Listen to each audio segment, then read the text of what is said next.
The 5 MDC candidates from Mawlai constituency took the stage today at a common platform organized by the Dorbash Nong Mawlai Nonglom to present their visions and clarify the stands if elected as MDC. Congress candidate Wanseng Jirwa outlined his party's policies and the initiatives he plans to implement for the people of Mawlai.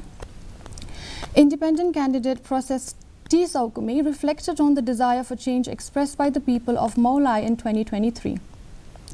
Another independent candidate, Seiborlang El Nonglait, underscored the importance of the 6th schedule in preserving Khasi culture and indigenous identity. Independent candidate Seiborlang Pathau highlighted the district council's role as a safeguard for the Khasi people's unique identity. BJP candidate Daniela El Nonglait elaborated on the BJP's policy and the developmental initiatives spearheaded by the central government.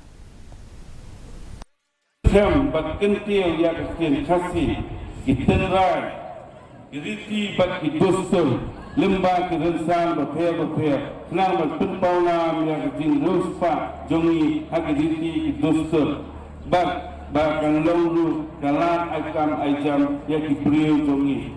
Oh, wapi somi usam shuki usam blanket usam shamot usam temokli usam blanket.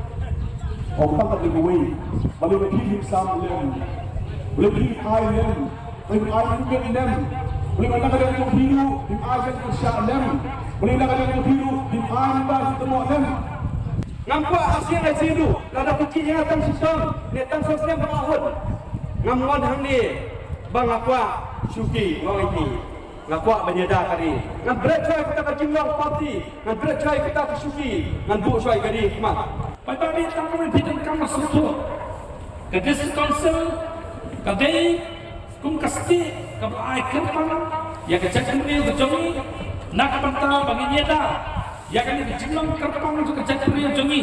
Dai kan thai, nilai bu ya kita bagi nombor nombor kejongi, belakang raja balai ni ajar cikmit pang, syakak kemie, nama kak kemie kadai kali sport ke yen, kadai kak kemie bapa jadi kuang itu nado kita beradok kita kaya. Ngakong kalong kemie hangi, ngayeng bagan patay yang kata nginum aila kanunu kalong, ngin yai ne kalong, kejat nginai kejat jong kalong kemie, kumanga kadai kejat nong lat, ngan yai ai nong lat, kuang jong asik iksir jong arukin dang dei nong lat. Meghalaya is on the brink of a major